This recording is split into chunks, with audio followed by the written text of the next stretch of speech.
Welcome back. We want you to take a look at this. A new CBS News poll reveals the majority of Americans think the Pope and the Vatican are doing a poor job in handling the church's sex abuse scandal.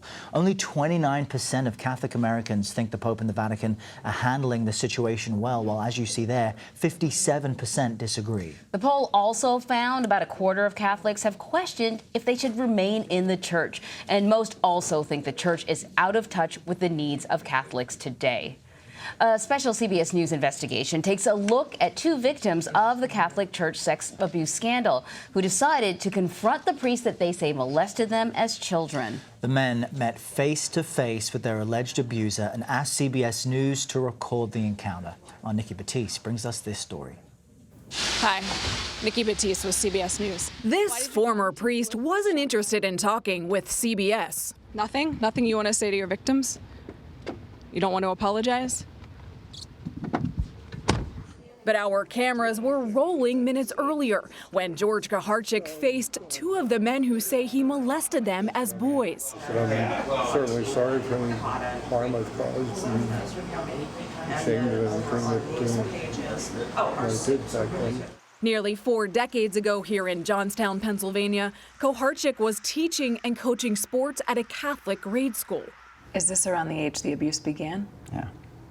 That's when he took an interest in a pair of 10-year-old friends, Sean Doherty and Brian Sabo. This is the first time you're talking about your story publicly.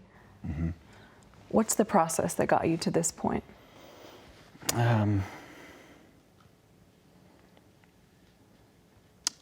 think just the support of family, my wife, just constantly reassuring me I haven't done anything wrong. We were confused. I mean, he's the priest. Not that any other adults at your age would bathe you in a shower, but he did it like in a joking way. Like, oh, let me get your bag, you know. So, I mean, there's certain things that you just keep private.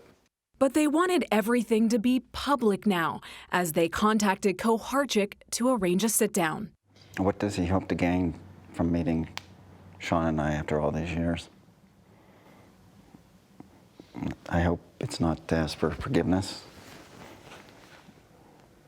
You know, I don't think his soul can be saved now. Is there any part of you that forgives him? No. I forgive him. If he's willing to... You forgive him? I've forgiven him a long time ago. Is that for you or is that for him? I think both. I think tonight is for me. How you doing? Have a seat. As they met face to face with the admitted child abuser, both had plenty of questions.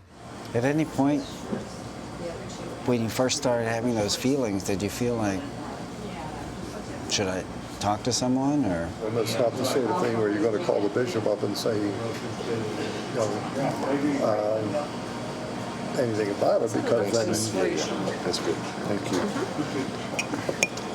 Then you run the risk of, you know, being, you know, dismissed or whatever. Was there something else about Sean and I that made us a target? Well, it was a familiarity, maybe. You were close, you were involved in the things that were going on at the church. Is this something that you would have confessed in the confessional? Oh, I have, absolutely. But Do you think that's forgiven you? yeah. But Kaharchik claimed he didn't know who in the church may have been aware of his behavior. You didn't get transferred for sexually abusing kids? I don't think so. I felt like there was a lot of dancing. A lot of dancing, feeling out. He just would not admit that there's any kind of cover-up at all. How are you feeling? Good. Yeah, that was hard. That was really hard. I came here not knowing what to expect, but when I wake up tomorrow morning, I'm going to feel really glad I did this. Relieved? Yeah. I got a lot off my chest that I never thought that I'd get off my chest. And I just successfully met with the guy that abused me and got to say everything that I wanted to say to him. Got it off my chest, and I'm at peace right now. I'm completely at peace. And Nikki Battiste joins us now. Nikki, we were glued to this story, and it was so interesting watching sort of the way both men have dealt with this challenge in their life and how they felt coming out on the other end. But I'm really curious about the priest. He admitted that he abused children. Why is he not in prison?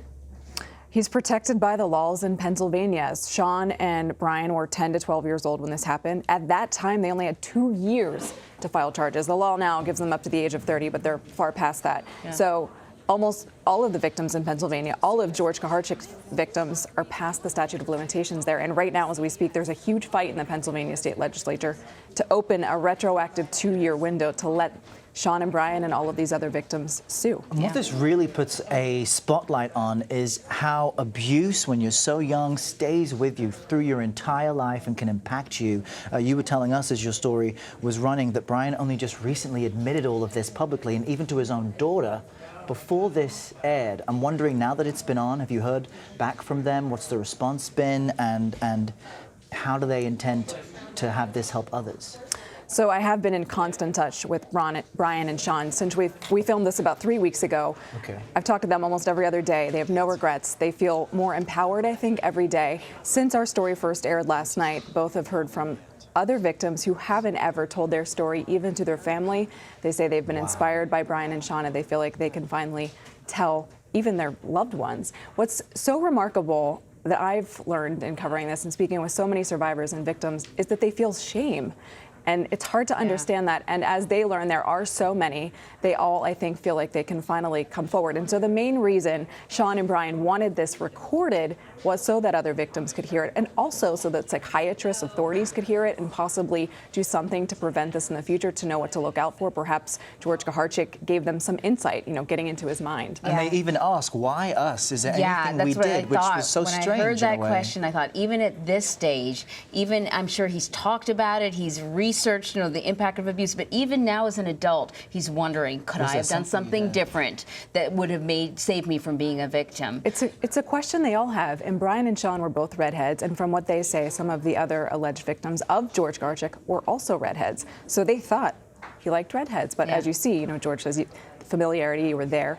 They trusted him, they were there, which is often the case. Access. Yeah. And just help us explain how you were able to have this conversation hidden, and why that was so important for these men. Yes, I want our viewers to understand. I actually spoke with George Kaharchik off camera, and he did want to talk to Brian and Sean and considered doing it on camera.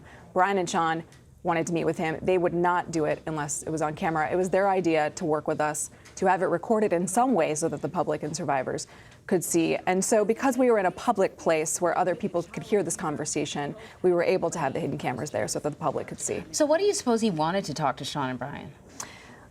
I think that he wanted an opportunity to apologize. I think he hoped they would both forgive him, but as we see, only Sean's gotten to that point. Brian said to me several times, I want to give back to him, I want to take back the power that he took from me. And he did it. He said it to him, which was incredible to see. We're talking about this CBS News poll about Catholics here and how they feel about their faith and how they feel about how the church has dealt with this scandal. I'm wondering how the two men feel about their faith. Are they still Catholics? Sean and Brian are no longer practicing Catholics. Most of the victims and survivors I've spoken with have left the church. Not all, but most. And just in general, in covering the story, I've spoken with so many Catholics, not just victims, but practicing Catholics.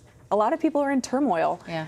Many people are sticking with the church. Some are debating. A lot of people have stopped giving donations, stopped giving money. I think that's the one piece they feel like they can sort of take back for now. Well, after hearing what they said, you understand why it would shake your faith. I mean, they were saying he was a priest. We trusted him. And when that trust is violated, of course, you're going to question some of your deepest beliefs. It's a fantastic interview, and thanks for giving us some insight into all Thank this. you. Nikki Thanks to Brian and Sean for their courage. Indeed.